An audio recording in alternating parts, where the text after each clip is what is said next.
ओम शांति। आज है 11 दिसंबर, शिव बाबा की साकार मुरली। आज बाबा कहते हैं, मीठे बच्चे, तुम सबको जीवन मुक्ति का मंत्र देने वाले सद्गुरु के बच्चे गुरु हो। तुम ईश्वर के बारे में कभी भी झूठ नहीं बोल सकते। प्रश्न, सेकंड में जीवन मुक्ति प्राप्त करने की विधि और उसका गायन क्या है?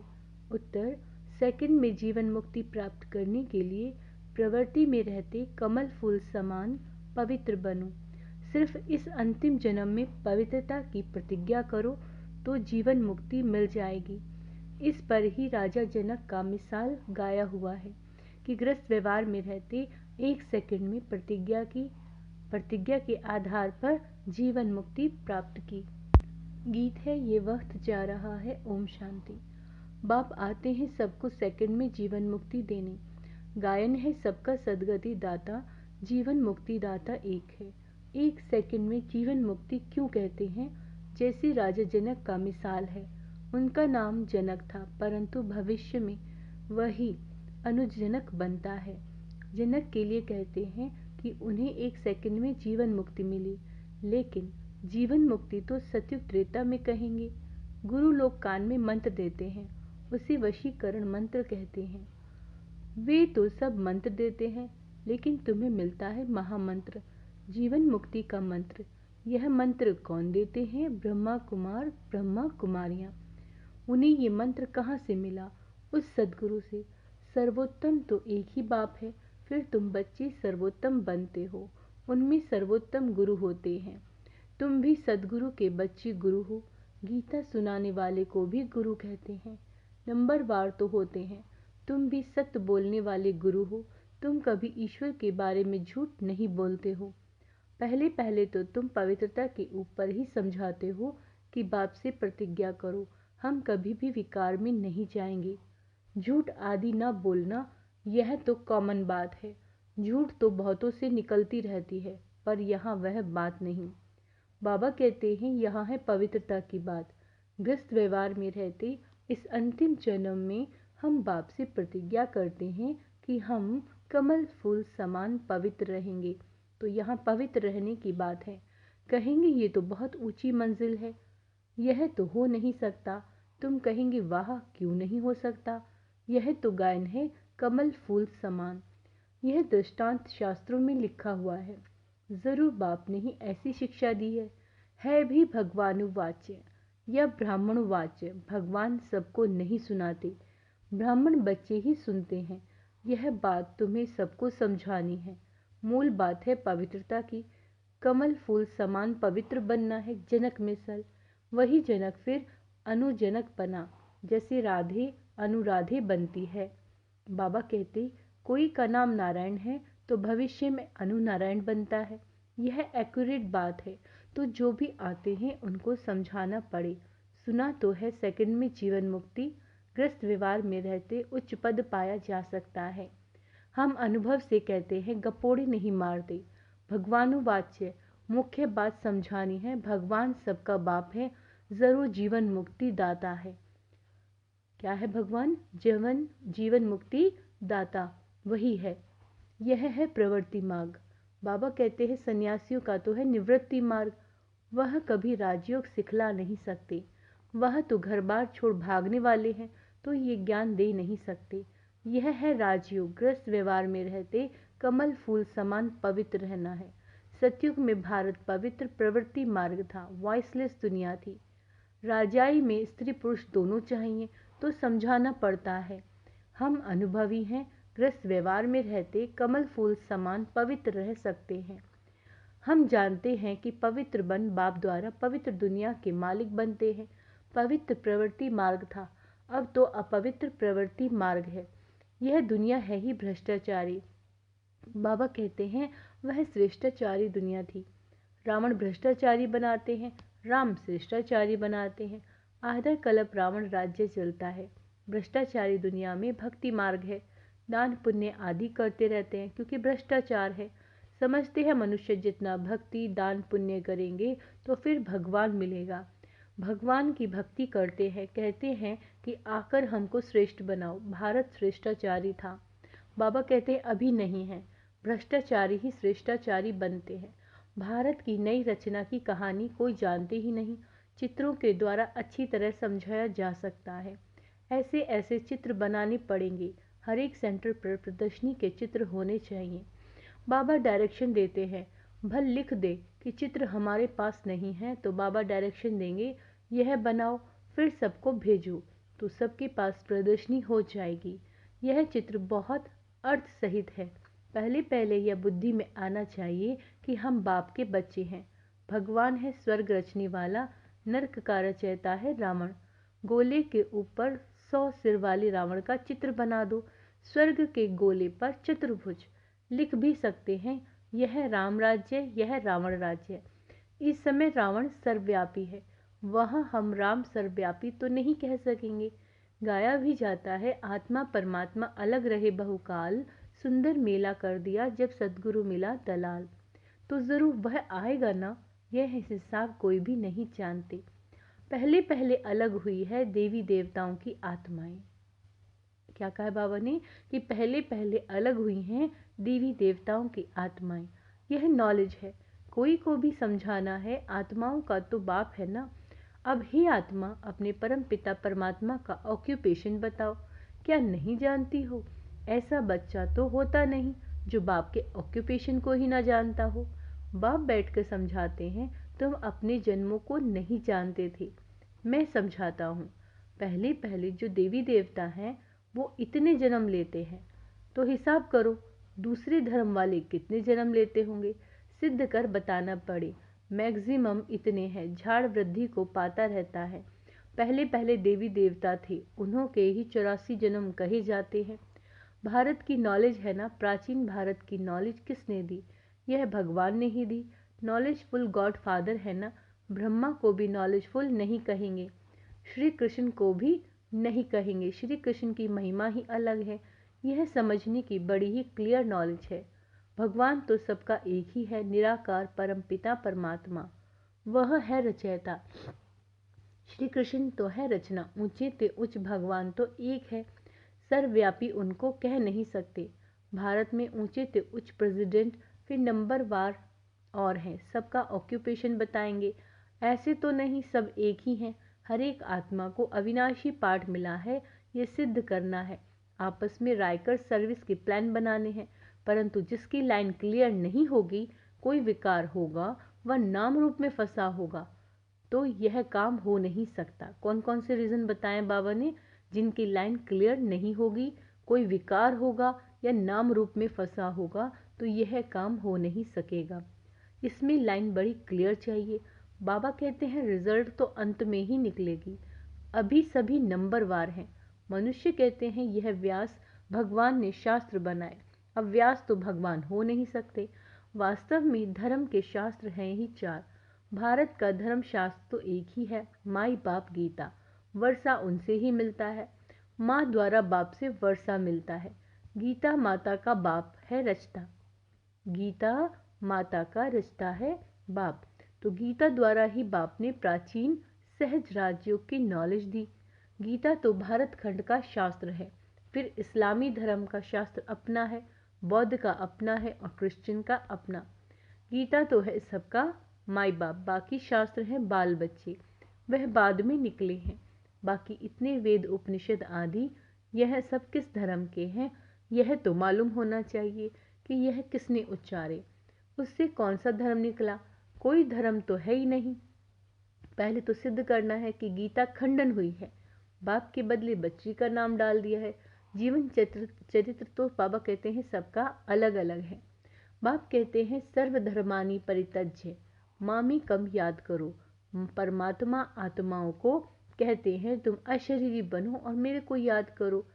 अशरीरी बाप ही कह सकते हैं, ये सन्यासी तो कह नहीं सकते। यह गीता के अक्षर हैं, सब धर्म वालों को कहते हैं अशरीरी भव। अभी नाटक पूरा होता है, सबको मंत्र मिला है कि देह सहित देह के सब संबंध त्याग, मामी कम याद करो तो तुम मेरे पास आ जाओगे। मुक्ति के बाद जीवन मुक्ति है जरूर, पद जीवन मुक्ति का है। वाया मुक्ति जो भी आते हैं सतो रजो तमो से पास करते हैं। समझानी कितनी अच्छी है, परंतु बच्चे एक कान से सुन दूसरे कान से निकाल देते हैं। वैसे है बहुत सहज। तुम जगह जगह पर प्रदर्शनी करो, अखबार में भी पड़ जाए, खर्चा कर सकते हो, भल सब सुने। अखबार में तो ज़रूर डालना है। बच्चों को बड़ा नशा रहना चाहिए, बाकी टाइम बहुत थोड़ा बचा है। अति इंद्रिय सुख की भासना गोप गोपियों से पूछो। गाया हुआ है, ये गोपी वल्लभ के गोप गोपियाँ हैं। गोप गोपियाँ न सतयुग में हैं न कलयुग में होते। वहाँ लक्ष्मी देवी राधे देवी हैं, गोप गोपियाँ अभी हैं। गोपी वल्लभ के बच्चे पोत्र पोत्रियाँ हैं। ज़रूर दादा भी होगा, दादा बाबा और मम्मा।